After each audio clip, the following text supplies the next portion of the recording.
Cancer, इसकी definition को अपन समझते हैं। Cancer is a abnormal and uncontrolled division of cell known as cancer cell. अब इसमें क्या लिखा हुआ है कि एबनॉर्मल और अनकंट्रोल। पहली बात आती है कि जो सेल्स होती हैं उसके अंदर एबनॉर्मल और अनकंट्रोल डिवीजन कैसे होते हैं। आइए समझते हैं। नॉर्मल जो सेल डिवीज़न होते हैं, जैसे मान लो कोई सेल्स होती है, उसके अंदर जो नॉर्मल सेल डिवीज़न कैसे होते हैं वो क्या होती है कि मान लीजिए कोई सेल है, इसमें क्या होता है कि दो डिवीज़न होते हैं। ऐसे एक सेल से क्या बनती है, दो सेल बनती हैं, फिर इस सेल से क्या बनती है, दो सेल बनती है, फिर ये सेल क्या करती है, दो सेल बनाती है। इसी प्रकार इसका फॉर्मूला होता है 2 की पावर n, यानी कि एक सेल से क्या बनी, दो सेल, दो सेल से क्या बनी, चार सेल, चार से आठ, आठ से 32, यानी कि ये क्या हो गया, एक रेगुलर सेल डिवीजन हो गया। तो क्या होता है, नॉर्मल जो सेल डिवीजन होता है वो क्या होता है, एक सेल से क्या बन जाता है, दो सेल, दो, फिर इस सेल से क्या होती है, दो सेल, यानी कि एक से दो, दो से चार, चार से आठ, 32 ऐसे सेल डिवीजन हो जाते हैं। फिर क्या करता है, अब नॉर्मल सेल डिवीजन क्या होती है, एक से दो मान दो हो जाते हैं और दो से आठ हो जाते हैं, इसको ही अपन क्या बोलते हैं, अब नॉर्मल सेल डिवीजन। तो इसमें क्या लिखा हुआ है, cancer is a abnormal and uncontrol cell division of uncontrol division of cells, इसे ही अपन क्या बोलते हैं, कैंसर सेल बोलते हैं। अब एक क्वेश्चन अपने दिमाग में आता है कि जो नॉर्मल सेल डिवीजन होता है वो नॉर्मल होता रहता है, जिसके कारण अब बताते हैं कि सेल डिवीजन होता क्यों है। फर्स्ट प्रायोरिटी होती है कि सेल डिवीजन होता क्यों है। अपन को पता है कि जो अपनी बॉडी होती है, जब सेल डिवाइड करती है तो बॉडी के ऑर्गन की क्या हो जाती है, ग्रोथ होती है। यानी कि पहले क्या होता है कि छोटा पार्ट होता है वो धीरे धीरे बढ़ता है, यानी कि कोई भी पार्ट जब बढ़ता है तो वो किसके कारण बढ़ता है, सेल डिवीजन। सेल डिवीजन के कारण ग्रोथ होती है, ग्रोथ सेल डिवीजन के कारण ही क्या हो जाती है, कोई भी पार्ट की ग्रोथ है। इसीलिए सेल जो बॉडी होती है उसके अंदर सेल डिवीजन होना चाहिए। तो नॉर्मल जो सेल डिवीजन यानी कि रेगुलर जो सेल डिवीजन है वो क्या होता है, एक से दो, दो से चार, चार से आठ, आठ से क्या बनता है, 32 सेल डिवीजन ऐसे बनता है। अब नॉर्मल सेल डिवीजन में क्या होती है, एक से दो, दो से आठ, आठ से ऐसे, यानी कि रेगुलर नहीं होता है, यानी कि 2 की पावर n का फॉर्मूला यहाँ पर काम में नहीं करता है। अब बात करते हैं कि ये जो अब नॉर्मल सेल डिवीजन होता क्यों है, किस लिए होता है। आपको पता होगा अब नॉर्मल सेल डिवीजन होता क्यों है। देखो, अपन को अपने पढ़ा है कि जो कोई सेल्स होती है, कोई कोशिका होती है, यानी कि जो सेल्स होती है, और सेल्स के अंदर अपन ने बताया था कि सेल मेम्ब्रेन होती है, और सेल मेम्ब्रेन के अंदर की तरफ क्या प्रेजेंट होता है, साइटोप्लाज्म होता है, और साइटोप्लाज्म होता है, और ये क्या प्रेजेंट रहता है, न्यूक्लियस, यानी कि न्यूक्लियस प्रेजेंट रहता है। जब ये सेल्स होती है, सेल्स के अंदर क्या प्रेजेंट रहता है, साइटोप्लाज्म, और साइटोप्लाज्म और दूसरा क्या पार्ट प्रेजेंट रहता है, न्यूक्लियस प्रेजेंट रहता है। न्यूक्लियस के अंदर बताया था एक धागे नुमा स्ट्रक्चर सी पाई जाती है, उसे अपन क्या बोलते हैं, क्रोमेटिन बोलते हैं। ये जो क्रोमेटिन होते हैं वो ऐसे धागे नुमा, इसको धागे नुमा स्ट्रक्चर बोलते हैं, इसको ही अपन क्या बोलते हैं, क्रोमेटिन बोलते हैं। क्रोमेटिन मिलके क्या बना लेते हैं, क्रोमोजोम बनाते हैं। क्रोमेटिन के मिलके क्या मिलते बनाते हैं, क्रोमोजोम बनाते हैं। अब फिर क्या होता है, क्रोमोजोम के जो धागेनुमा स्ट्रक्चर होती है, इस प्रकार से जो स्ट्रक्चर होती है, इसको ही अपन क्या बोलते हैं, डीएनए बोलते हैं। और ये जो डीएनए अपन ने पढ़ा होगा, डीएनए देखो ऐसे इस प्रकार से होता है, डीएनए होता है, इसके अंदर ऐसे इसको एडेनिन होता है, दूसरा क्या होता है, थाइमिन होता है, ग्वानिन होता है, और साइटोसिन होता है। एडेनिन और थाइमिन के बीच में डबल बॉन्ड होता है, ग्वानिन और साइटोसिन के बीच में क्या होता है, ट्रिपल बॉन्ड होता है। तो एक जो सेगमेंट होता है, ये मान लो क्या हो गया, एक सेगमेंट होता है, जैसे ऐसे बहुत सारे सेगमेंट होते हैं। ये धागोनुमा स्ट्रक्चर बहुत बड़ी होती है, 2.2 मीटर की होती है। तो उसके अंदर क्या हो जाता है, ऐसे सेगमेंट से बने रहते हैं, एक सेगमेंट, दो सेगमेंट, तीन सेगमेंट, चार सेगमेंट, यानी कि बहुत सारे क्या बने रहते हैं, ऐसे सेगमेंट बने रहते हैं। जो ये सेगमेंट होते हैं, एक सेगमेंट को अपन डीएनए के एक सेगमेंट को ही अपन क्या बोलते हैं, जीन बोलते हैं। तो अपन ने क्या पढ़ा, कि सेल्स होती हैं, सेल के अंदर क्या पाया जाता है, प्लाज्मा यानी कि साइटोप्लाज्म होता है, और न्यूक्लियस होता है, न्यूक्लियस के अंदर क्या पाया जाता है, क्रोमेटिन पाया जाता है। क्रोमेटिन होता है वो मिलके क्या बनाता है, क्रोमोजोम बनाता है। क्रोमोजोम के एक क्रोमोजोम के, इसको अपन क्या बोलते थे, क्रोमेटिड बोलते थे, क्रोमेटिड बोलते थे। एक क्रोमेटिड होता है यानी कि एक पूरे, इसको क्या बोलते थे, क्रोमेटिड बोलते हैं। इसके अंदर क्या प्रेजेंट रहते हैं, ऐसे डीएनए के क्या होते हैं, स्ट्रैंड्स होते हैं। दो डीएनए के स्ट्रैंड को मिलकर अपने पूरा डीएनए बनते हैं। और एक सेगमेंट, दो सेगमेंट यानी कि अलग अलग सेगमेंट होता है। और एक सेगमेंट डीएनए को इसके अपन क्या बोलते हैं, जीन बोलते हैं। उसको अपन क्या बोलते हैं, जीन बोलते हैं। तो अपन को पता होगा कि जीन कहाँ प्रेजेंट रहते हैं, न्यूक्लियस के अंदर प्रेजेंट रहते हैं। और एक डीएनए के जो सेगमेंट होता है उसको अपन क्या बोलते हैं, जीन बोलते हैं। फिर अपन ने बात किया कि देखो, अपन ने बताया था कि कोई अपनी बॉडी होती है, यानी कि ये बॉडी है अपना, तो इसके ऊपर कोई भी रेडिएशन आके गिरती है, ये बॉडी है, इसके ऊपर मान लीजिए कोई भी रेडिएशन आके गिरती है, तो रेडिएशन आके गिरेगी तो ये मान लो बॉडी है, और बॉडी का ये क्या है, ऑर्गन है। और ऑर्गन के अंदर क्या पाई जाती है, सेल्स होती हैं, टिश्यू होते हैं। और टिश्यू के अंदर क्या पाया जाता है, सेल्स होते हैं। और सेल्स के अंदर क्या पाया जाता है, अपन ने बताया था क्या पाया जाता है, न्यूक्लियस होता है। और न्यूक्लियस के अंदर क्या पाया जाता है, डीएनए पाया जाता है ना, डीएनए। और डीएनए के अपन ने बताया था ऐसे स्ट्रैंड्स होते हैं, और एक जो सेगमेंट होता है उसको ये अपन क्या बोलते हैं, जीन बोलते हैं। तो जब इसके ऊपर ये रेडिएशन गिरेगी तो ये क्या हो जाता है, डैमेज हो जाता है। ये क्या हो जाता है, डैमेज हो जाता है। जब जब डीएनए डैमेज हो जाता है, एक डीएनए डैमेज हो जाता है तो जीन भी क्या हो जाता है, डैमेज हो जाता है। इसी कारण क्या हो जाता है कि जब वो रेडिएशन होती है, जब डीएनए के ऊपर गिरती है तो डीएनए क्या हो जाता है, डैमेज हो जाता है। और जब डीएनए डैमेज हो जाता है तो जीन भी क्या हो जाती है, डैमेज होता है। और जब जीन डैमेज होती है, इसको ही अपन क्या बोलते हैं, जीन म्यूटेशन, यानी कि जीन क्या करने लग जाती है, उत्परिवर्तन करने लग जाती है। यानी कि एक सेल से बढ़नी चाहिए 2 सेल, 8 सेल बढ़नी चाहिए थी, लेकिन ये सेल जीन म्यूटेशन के कारण क्या होता है, एक सेल से 2, 2 से 32, 32 से 238 ऐसे सेल बढ़ने लग जाते हैं। और इससे जीन म्यूटेशन के कारण क्या हो जाते हैं, जो सेल के अंदर क्या हो जाते हैं, अबनॉर्मल सेल डिवीजन होने लग जाते हैं।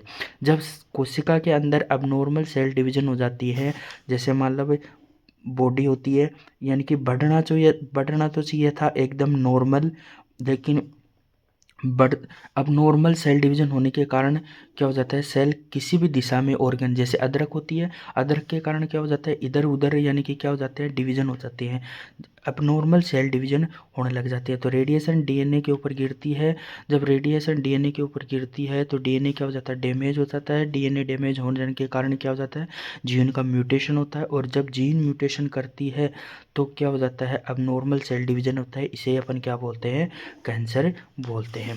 इस चीज़ को समझने के बाद में अपन बताया था कि कैंसर एबनॉर्मल और अनकंट्रोल होती है। अनकंट्रोल क्या होती है कि यानी कि एक अपने कंट्रोल में डिवीजन नहीं होते हैं। इसके कॉन्जुगेटिव एजेंट क्या होता है, किसके कारण, यानी कि ये जो डीएनए होता है वो यानी कि डैमेज होता है, वो कौन कौन से होते हैं, जैसे केमिकल के कारण भी हो जाते हैं, कभी कभी क्या हो जाता है, कोई टॉक्सिक जो केमिकल होते हैं उसके कारण हो जाते हैं, आयनाइजिंग रेडिएशन के कारण हो सकता है, टॉक्सिक कंपाउंड के कारण हो जाता है, कोई भी टॉक्सिक कंपाउंड अपन ले लेते हैं उसके कारण भी हो जाते हैं।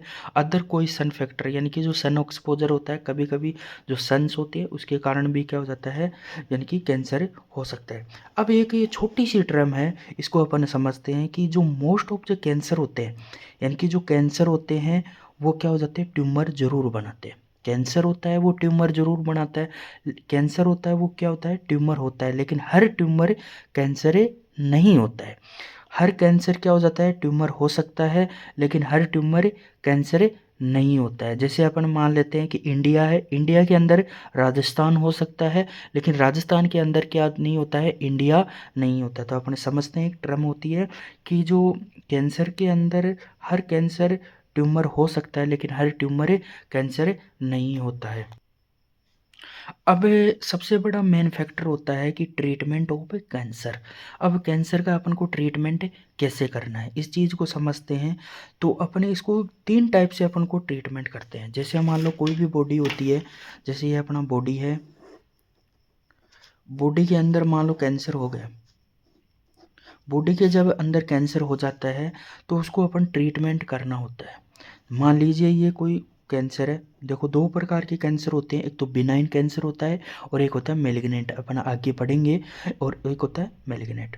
अब मान लो एक पार्ट है, इसको अपन में बोल दिया बिनाइन ट्यूमर बोल दिया, बिनाइन ट्यूमर, एक पार्ट है मेलिग्नेंट ट्यूमर, ये मान लिया मैंने मेलिग्नेंट ट्यूमर, बिनाइन ट्यूमर और मेलिग्नेंट ट्यूमर। तो सबसे बड़ी प्रायोरिटी क्या होती है कि जब कैंसर का जब ट्रीटमेंट करते हैं तो इसके अंदर क्या होता है, देखो जैसे मान लो ये बॉडी का ऑर्गन है, यहाँ पर मान लो कैंसर फैला हुआ है, ऐसे फैला हुआ है। अब मान लो ये क्या होता है, कैंसर होता है, मेलिग्नेंट होता है, वो क्या हो जाता है, एक पार्ट से दूसरे पार्ट की तरफ जाता रहता है, यानी कि ये ऊपर की तरफ भी गया, ब्लड के साथ फ्लो करता है, ऊपर की तरफ गया, नीचे की तरफ गया। तो मेलिग्नेंट जो ट्यूमर होता है, पहली पहले जब कैंसर का ट्रीटमेंट करते हैं तो सर्जरी करते हैं, सर्जरी के द्वारा क्या करते हैं कि जहाँ पर भी ज़्यादा कैंसर की सेल्स होती हैं उसको यहाँ से रिमूव कर देते हैं बाई सर्जरी के द्वारा, सर्जरी के द्वारा क्या कर देते हैं, रिमूव कर देते हैं। फिर क्या करते हैं, अब पेशेंट होता है, पेशेंट के अंदर क्या होता है, कैंसर पूरी बॉडी में फैली रहती है, यानी कि जो ब्लड होता है, ब्लड के साथ में क्या हो जाता है, कैंसर सेल होती है वो पूरी बॉडी के अंदर फैल जाती है। फिर क्या करते हैं, यानी कि सर्जरी कर देते हैं, सर्जरी के बाद में इसको कीमोथेरेपी देते हैं। कीमोथेरेपी के अंदर क्या होता है, कीमोथेरेपी, थेरेपी, इसमें देखो दो वर्ड होते हैं, रेडियोथेरेपी है ना, वैसे कीमोथेरेपी में क्या होता है, कीमोथेरेपी, कीमोथेरेपी के अंदर होता है, थेरेपी का मतलब होता है treatment of cancer, treatment of cancer, और कीमो का मतलब होता है केमिकल, केमिकल के द्वारा अपन कैंसर का जो ट्रीटमेंट करते हैं उसको अपन क्या बोलते हैं, कीमोथेरेपी। कीमोथेरेपी के अंदर क्या हो जाता है, ग्लूकोज के साथ में ड्रग्स मिलाई जाती है और पेशेंट को क्या करते हैं, पेशेंट के अंदर यानी कि इंट्राविनस, इंट्राविनस मतलब हाथ में ऐसे कैनुला लगा के उसके द्वारा क्या किया जाता है, ड्रग्स को बॉडी के अंदर इंजेक्ट किया जाता है। जब बॉडी के अंदर कैंसर यानी कि जो ड्रग्स को अंदर की तरफ इंजेक्ट किया जाता है तो बॉडी के जो ये जो केमिकल होता है ये क्या करता है, जो छोटी छोटी जो कैंसर की जो सेल्स होती हैं वो पूरी बॉडी में यानी कि ब्लड के साथ फैली रहती है, उसको क्या कर जाती है, डिस्ट्रॉयड यानी कि ख़त्म कर देती है।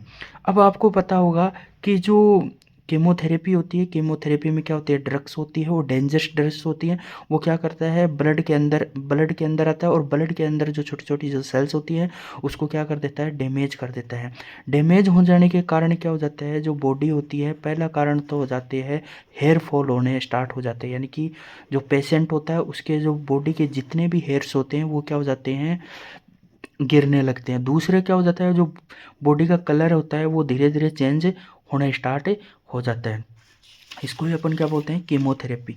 फिर लास्ट में क्या करते हैं, रेडियोथेरेपी देते हैं। रेडियोथेरेपी का मतलब क्या होता है, इस चीज़ को अपन समझते हैं, जिसको मान लीजिए ये कोई पेशेंट है, ये कोई पेशेंट है, अब मान लो यहाँ से पेशेंट को क्या कर दिया, सर्जरी के द्वारा रिमूव कर दिया।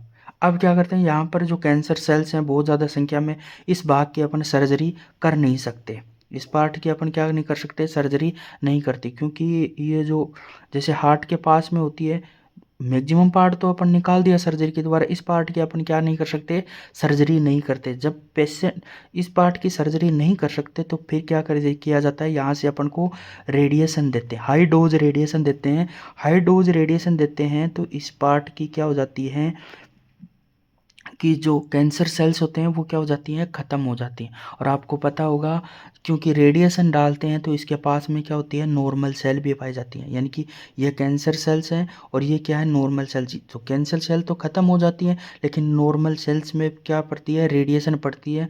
जब नॉर्मल सेल पर रेडिएशन पड़ती है तो नॉर्मल सेल भी किस में चेंज हो सकती है, कैंसर सेल में। तो अपन एक वर्ड यूज कर सकते हैं कि रेडिएशन कैंसर को डिस्ट्रॉयड भी कर सकती है और रेडिएशन कैंसर को क्रिएट भी कर सकती है। तो अपन क्या लाइन लिख सकते हैं, रेडिएशन कैंसर को डिस्ट्रॉयड भी कर सकती है और रेडिएशन कैंसर को क्रिएट भी कर सकती है, यानी कि रेडिएशन कैंसर को ख़त्म भी करती है और रेडिएशन के कारण कैंसर उत्पन्न भी हो सकता है। तो ये चीज़ अपन को समझना पड़ता है। तो अपन को ट्रीटमेंट ऑफ कैंसर में 3 टाइप से आते हैं, कीमोथेरेपी और सर्जरी और रेडिएशन होता है। तो अपन ने बताया था कि क्या होता है कि कोई भी मतलब रेडिएशन होती है वो treatment of cancer bye radiation, यानी कि रेडिएशन के द्वारा जो ट्रीटमेंट किया जाता है उसे अपन क्या बोलते हैं, रेडियोथेरेपी। तो रेडियोथेरेपी होता है, इसमें दो वर्ड होते हैं, एक तो रेडिएशन होता है,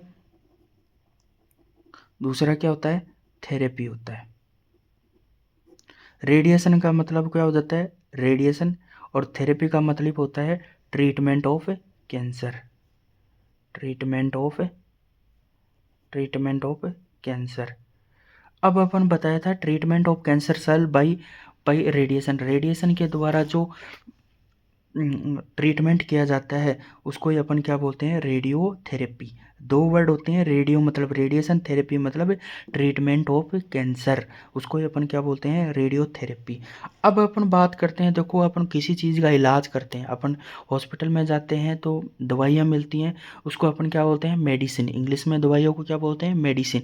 तो ये जो अपन क्या हो जाता है, रेडिएशन भी एक क्या एक दवाई होती है, क्योंकि किसी पेशेंट का जो कैंसर होता है वो उसको क्या कर सकते हैं, डिस्ट्रॉयड कर सकते हैं। और आपको पता होता है कि कोई भी दवाई अपन लेते हैं उसके साइड इफ़ेक्ट होते हैं, वैसे ही रेडिएशन के भी क्या होते हैं, साइड इफ़ेक्ट होते हैं। तो रेडियोथेरेपी क्या होती है, एक ब्रांच होती है मेडिसिन की। इस ब्रांच में क्या हो जाता है, अपन क्या किसका यूज करते हैं, आयनाइजिंग रेडिएशन का यूज करते हैं। और आयनाइजिंग रेडिएशन का यूज करके अपन क्या करते हैं, ट्रीटमेंट, कैंसर का ट्रीटमेंट करते हैं। अब अपन बात करते थे, अपने बताया था कि रेडियोथेरेपी होती है रेडिएशन प्लस थेरेपी, यानी कि ट्रीटमेंट ऑफ कैंसर रेडिएशन होती है, रेडिएशन के द्वारा। अब बात करते हैं, देखो रेडिएशन होती है, अपन ने बताया था कि रेडिएशन के डोज के आधार पर, यानी कि कितनी डोज होती है, यानी कि एक तो होती है हाई डोज, एक होती है लो डोज है। हाई डोज से ही अपन क्या कर सकते हैं, कैंसर का ट्रीटमेंट कर सकते हैं। अपन बताया था कि जो हाई डोज होते हैं उससे ही अपन क्या करते हैं, कैंसर का ट्रीटमेंट। तो डोज ऑफ रेडिएशन, यानी कि हाई डोज से ही अपन क्या कर सकते हैं, रेडिएशन का ट्रीटमेंट कर सकते हैं। एक आता है लो डोज ऑफ रेडिएशन, यानी कि जो रेडिएशन है उसकी डोज क्या हो जाती है, लो होती है। और लो डोज होने के कारण उसमें क्या करते हैं अपन, इसका इमेजिंग के रूप में अपन करते हैं, जैसे सीटी होती है, एक्सरे होती है, इसके अंदर अपन क्या करते हैं, कोई भी एक्सरे को देखकर अपन क्या कर सकते हैं, कोई भी पैथोलॉजी का क्या कर सकते हैं, अपन को फाइंड आउट कर सकते हैं। यानी कि पैथोलॉजी को अपन क्या कर सकते हैं, फाइंड आउट, और जिसके बाद में अपन क्या कर सकते हैं, यानी कि आगे, यानी कि डिजीज का पता लगता है। तो अपन क्या होता है, हाई डोज और ये कहते हैं लो डोज। हाई डोज के कारण अपन कैंसर का ट्रीटमेंट करते हैं, और इसको अपन बोलते हैं मेगा वोल्टेज। और इसके अंदर कौन सा यूज करते हैं, किलो वोल्टेज। इसके अंदर मेगा वोल्टेज, और इसके अंदर क्या यूज करते हैं अपन, किलो वोल्टेज। यानी कि मेगा मतलब 10⁶, और इसके किलो वोल्टेज का मतलब 10⁻³ वोल्टेज, इसके अंदर 10⁻6 वोल्टेज। तो अपन ने बताया था कि जो ट्यूमर्स होते हैं वो दो टाइप्स के अपन ने ट्यूमर होते हैं, एक तो होती है बिनाइन ट्यूमर और दूसरा होती है मैलिग्नेंट ट्यूमर। देखो बिनाइन ट्यूमर होता है वो एक जगह ही रहता है, बिनाइन ट्यूमर होता है वो एक जगह ही बैठा रहता है, यानी कि बहुत एक जगह ही रहता है। और मैलिग्नेंट जो ट्यूमर होता है वो स्प्रेड करता है, पूरी बॉडी के अंदर स्प्रेड करता रहता है, यानी कि इधर गया ब्लड के साथ फ्लो करता है। मैलिग्नेंट मतलब है ब्लड के साथ फ्लो करना, मैलिग्नेंट। तो जो एक जगह जो ट्यूमर रहता है वो क्या होता है, डेंजरस नहीं होता है। इसको अपन क्या कर सकते हैं, सर्जरी से रिमूव भी करवा सकते हैं, सर्जरी से इसको रिमूव कर सकते हैं। और मैलिग्नेंट जो ट्यूमर होता है उसको सर्जरी से पूरा रिमूव नहीं कर सकते। क्यों नहीं कर सकते, क्योंकि वो ब्लड के द्वारा, यानी कि ब्लड होता है एक पार्ट से दूसरे पार्ट में, तीसरे पार्ट में, पूरी बॉडी के अंदर फैला रहता है। तो पूरी बॉडी की अपन सर्जरी नहीं कर सकते। तो पूरी बॉडी की सर्जरी नहीं होने के कारण मैलिग्नेंट जो ट्यूमर होता है वो क्या हो जाता है, डेंजरस होने की यानी हानिकारक होता है। तो बिनाइन ट्यूमर क्या होता है, अपने सर्जरी के द्वारा निकाल भी सकते हैं। तो ये इसीलिए यहाँ पर क्या लिखा है, नॉन कैंसरस ट्यूमर, यानी कि ये कैंसर ट्यूमर। तो अपन ने पहले एक वर्ड पढ़ा था, ऐसे पढ़ा था कि सारे जो कैंसर होते हैं वो क्या होते हैं, ट्यूमर होते थे, लेकिन हर ट्यूमर कैंसर नहीं होता है। तो देखो बिनाइन जो ट्यूमर होता है वो कैंसर नहीं है, बिनाइन ट्यूमर होता है वो कैंसर नहीं है। तो अपन ने पढ़ा था कि इसका एग्जाम्पल अपन ने पढ़ा था, बिनाइन जो ट्यूमर होता है वो क्या होता है, कैंसर नहीं होता है, और मैलिग्नेंट ट्यूमर होता है वो कैंसर होता है। तो हर कैंसर होता है वो ट्यूमर होता है, लेकिन हर ट्यूमर कैंसर नहीं होता है। तो बिनाइन ट्यूमर क्या नहीं होता है, बिनाइन ट्यूमर कैंसर नहीं होता है, क्योंकि ये डेंजरस नहीं होता। दूसरी बात, ये एक जगह ही रहता है, यानी कि एक जगह ही रहता है, यानी कि नोट स्प्रेड होता है। और ये मैलिग्नेंट ट्यूमर होता है वो ब्लड के साथ एक जगह से दूसरी जगह पर चला जाता है, यानी कि स्प्रेडेबल, यानी कि फैलता है पूरी बॉडी के, यानी कि ब्लड के साथ घूमता है, फैलता है। दूसरा होता है बिनाइन जो ट्यूमर होता है वो एक नॉर्मल सेल यानी कि नॉर्मल सेल की तरह ही दिखता है, यानी कि एक जगह ही रहता है तो एक नॉर्मल सेल की तरह ही दिखता है। जबकि मैलिग्नेंट जो ट्यूमर होता है वो यानी कि क्या हो जाता है, डिफरेंट होता है। डिफरेंट का मतलब अपन ने बताया था, इसके अंदर क्या होता है, यानी कि जो नॉर्मल सेल्स होते हैं 1 से 2, 2 से 4 ऐसे बनता है, और ये क्या होता है, अब नॉर्मल ग्रोथ करना लग जाता है। जैसे अदरक होती है ना, ऐसे अदरक की तरह ग्रोथ करने लग जाता है। बिनाइन ट्यूमर क्या होता है, हार्मलेस होता है, यानी कि हार्म नहीं होता है, यानी कि बॉडी के लिए कम, बिल्कुल भी हार्मलेस होता है। जबकि मैलिग्नेंट जो ट्यूमर होता है वो क्या हो जाता है, हार्मफुल, यानी कि हानिकारक होता है। हानिकारक क्यों होता है, क्योंकि ये बॉडी के एक जगह से दूसरी जगह पर चले जाते हैं। और इसके अंदर क्या हो जाता है, मेटास्टेटिस, यानी कि मेटास्टेटिस नहीं होती, अपना अभी पढ़ेंगे मेटास्टेटिस क्या होता है। और इसके अंदर क्या होता है, मेटास्टेटिस होती है। अब बात करते हैं मेटास्टेटिस क्या होती है। देखो मेटास्टेटिस होती है कि कैंसर सेल्स होती हैं वो क्या करती हैं, ब्लड के साथ एक जगह से दूसरी जगह पे चली जाती हैं। जब कैंसर सेल ब्लड के साथ एक जगह से दूसरी जगह पर जाती हैं तो कैंसर का भी सेल्स होती हैं वो ब्रेन के अंदर चली जाती है। और आपको पता होगा कि जो वेन्स होती हैं वो आगे जाके किस में डिवाइड, वो वेन्स होती है वो आगे जाके किस में डिवाइड हो जाती हैं, छोटी छोटी कैपिलरी में डिवाइड हो जाती हैं। आपको पता होगा कि देखो अपनी बॉडी के अंदर जो ब्लड का जो फ्लो होता है वो दो टाइप से होते हैं, यानी कि ऑक्सीजनेटेड और डीऑक्सीजनेटेड ब्लड होता है। यानी कि ब्लड लाना और ले जाना। ऑक्सीजनेटेड ब्लड कौन ले जाता है, आर्टरी ले जाती है, और डीऑक्सीजनेटेड ब्लड को कौन लाता है, वेन से लाता है। तो आर्टरी क्या करती हैं, जैसे मतलब ये ब्रेन है अपना, ये अपना क्या जाती है, आर्टरी जाती है। आर्टरी देखो ये आर्टरी जा रही है, आगे जाके छोटे छोटे में आगे डिवाइड हो जाती है। इसे अपन क्या बोलते हैं, कैपिलरी बोलते हैं। इसे अपन क्या बोलते हैं, कैपिलरी बोलते हैं।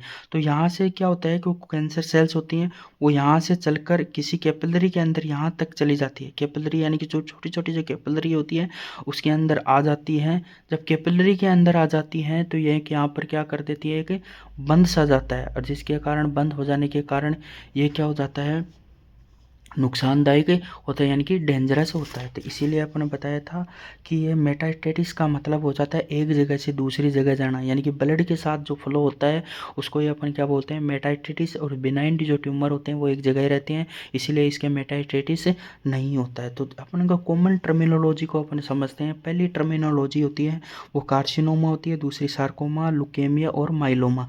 कार्सिनोमा वर्ड अपन को बहुत वर्ड, अपन कभी भी देखो रेडिएशन थेरेपी की रिपोर्ट पढ़ेंगे उसके अंदर कार्सिनोमा वर्ड आता है। अपन को आप आगे भी पढ़ेंगे कि कोई पूछ लेगा कि कार्सिनोमा क्या होता है। कार्सिनोमा क्या हो जाता है, स्किन इन टिश्यू, यानी कि जो अपनी जो बॉडी की जो स्किन्स होती हैं इसके ऊपर जो ट्यूमर हो जाता है, यानी कि उसको जो कैंसर हो जाता है उसको ही अपन क्या बोलते हैं, कार्सिनोमा होता है। कार्सिनोमा क्या होता है, दूसरी बात देखो, इसोफेगस होता है अपना, इसोफेगस है, इसोफेगस है, अपने बताया था कि ये इसोफेगस होता है अपना, इसोफेगस होता है, ऊपर माउथ होता है अपना, और नीचे क्या हो जाता है अपना, स्टमक होता है। ये अपना स्टमक होता है। आपको पता होगा कि जब अपने सिगार यानी कि जो सिगरेट का धुआं होता है वो अंदर की तरफ जाता है, जब सिगरेट का धुआं अंदर की तरफ जाता है तो ये यहाँ पर क्या हो जाता है, म्यूकस मेम्ब्रेन होती है, म्यूकस की ग्लैंड्स होती हैं, और म्यूकस जो होता है वो क्या हो जाता है, बंद हो जाते हैं। और यहाँ पर फिर म्यूकस जब बंद हो जाता है तो यहाँ पर जो कैंसर जो उत्पन्न होने लग जाता है धीरे धीरे, उसे ही अपन क्या बोलते हैं, कार्सिनोमा। जो अपर जो सरफेस होती है उसको अपन क्या बोलते हैं, कार्सिनोमा। सार्कोमा क्या हो जाता है, बोन के अंदर जो कैंसर होता है उसको अपन क्या बोलते हैं, सार्कोमा। और जो ब्लड के अंदर, जो ब्लड के अंदर अपन ने बताया था ब्लड दो टाइप्स के होते हैं, एक तो होता है उसके आरबीसी वगैरह, ब्लड के जो टिश्यू होते हैं उसके अंदर जो कैंसर हो जाता है उसे अपन बोलते हैं लुकेमिया। और माइलोमा क्या होता है, जो WBC होता है उसके अंदर जो कैंसर होता है उसे अपन क्या बोलते हैं, माइलोमा बोलते हैं।